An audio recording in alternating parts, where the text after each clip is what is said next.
I was getting ready this morning.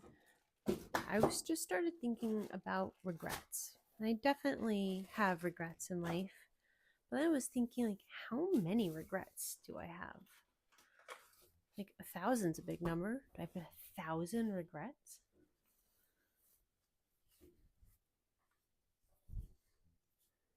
And if I do, could I name them all? I don't know. Some people, they say they don't have any regrets in life. I I don't even know what to make of that statement. Like, I'm not sure, do they not have anything they ever think they did wrong, or like they just don't want to like revisit the past, like that's done, can't change it, so just, like soldier on kind of thing. I don't know. I was thinking of making a series about things that I wish I did differently, and then I was wondering, could I make a list of 1,000 things that I wish I did differently in my life? Probably. Ever since this morning, a few hours ago, I must have come up with 30 of them. That's just like casually thinking about it. Some of them were serious, some of them were like silly, other ones were just kind of like so so. Um, my desire is not to beat myself up, it's just to be able to look at things in life with greater clarity.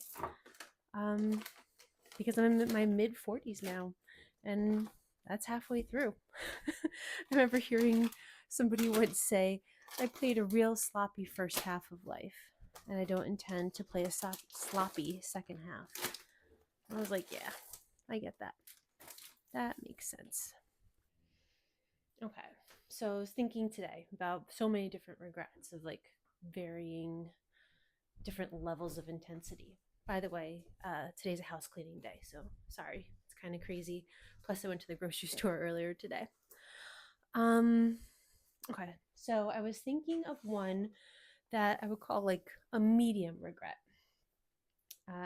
In high school, I was friends with this one girl, and I would say we were pretty good friends. And she wasn't, I don't know, like she wasn't exactly like common sense smart. Like she would do things and you would be like, come on, like that's probably not a good idea, or like that's haven't you haven't really like thought of like the consequences of that. And within our group of friends, a lot of people would kind of say that. And I would join in and say that. And I would even say that that was probably true in a lot of senses. But when I said that, I was saying that to somebody, to that friend, who was also like in honors math, and she was doing so well in school, and I was not doing well in school. So it kind of felt like I thought it was really funny. um, because she was clearly smart. Um, but when I would like join in and say those things that, she's being like kind of dopey or ditzy, um, I didn't really think much of it because in my mind, it's such an absurd thing for me to say because I wasn't doing well in the ways that kind of matter when you're a teenager, like in school. So to have somebody who wasn't doing well joking around calling somebody who clearly was doing well, like, I'm not proud of this, but like I used to cheat off of her test, like, and she knew it. So it's not, I don't think she liked it though. So it's not like she thought that I thought she was dumb because I was cheating off of her tests. Um, so I think I thought that this was all in good fun. And we remained friends, for a long time, 15 plus years. And, we still talk sometimes, but I wouldn't say we're as close as we used to be. And some point, like maybe 10, 15 years ago, she had mentioned how like that really hurt and upset her. And she would say it like in high school too, but I thought we were all kind of joking. Um, and it was, she had said that, and I kind of just dismissed it because I thought, the whole premise of her believing that she was dumb and I was smart was ridiculous, because clearly she was smart and I was at best questionably smart. And it wasn't until, I got to be much older did I realize, like, wow, that was not nice of you. Um, you thought you were being fun and funny and silly, um, and that you were joking around, but you wouldn't listen that she didn't like it. And I could have just like changed subjects. I could have just not done that. She wasn't being like mean or malicious. She wasn't like trying to force me to say something that I didn't believe. I could have just not said that. But I didn't, because in my mind, it was just so clear that um that it was a joke. And when she said that to me, in our probably 20s, uh I'm sure I just thought that was silly. um, but then, oh, that's full in the freezer. I'll put it in the back freezer. Um, I lost my train of thought.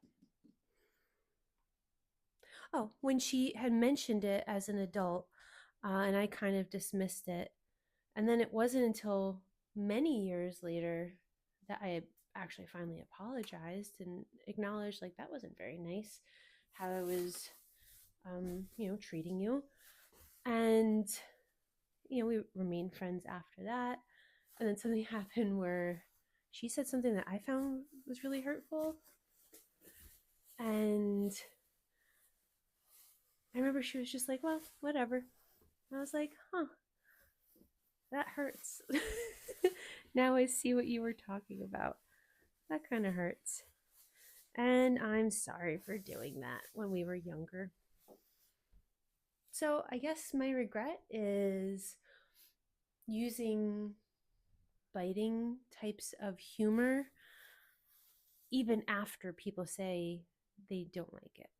So I'm not trying to make this list just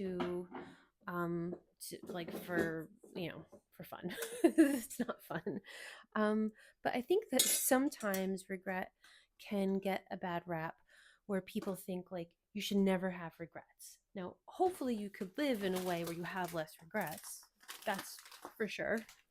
But if you look at your life and think you've done everything right, then how can you grow? And if you can't grow, you can't change or mature or any of those things. So I'm hoping, in this list, however long it may be, that I'm be able to identify the thing I regret, ask myself, what did I learn from it? Maybe like how I would do something differently in the future. And then also, like, what can I do about it now?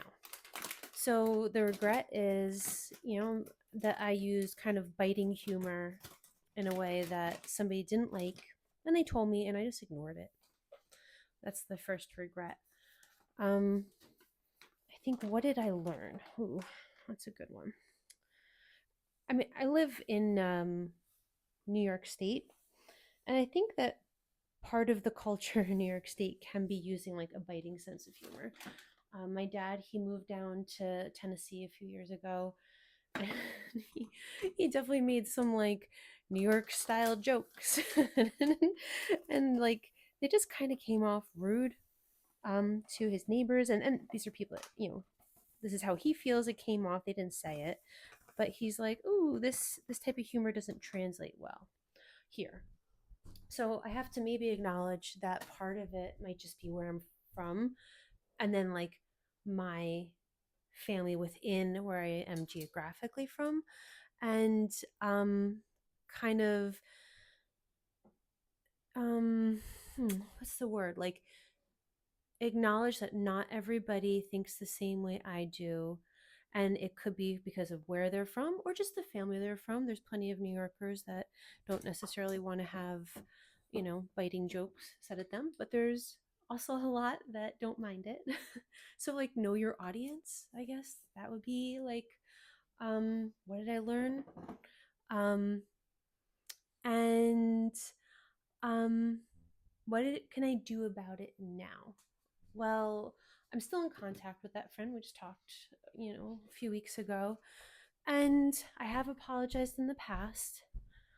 Um, I believe that it was a heartfelt apology, although this is like probably 10 years ago. So I don't exactly remember the conversation. Um, I acknowledged the issue. I apologized. Um, and I think if conversation allows in the future, I will try to kind of steer the conversation back toward um, that situation so I can kind of reiterate my apology for that. So I think that that's my first regret. I think that regret is not a bad thing, because if you have a regret, that just means that hopefully you've grown. So that's number one out of 1,000. We'll see how many more there are. I don't know. Have you ever had a regret like this? um, but if you have regrets, it's okay. Just use it as a learning. Okay, bye.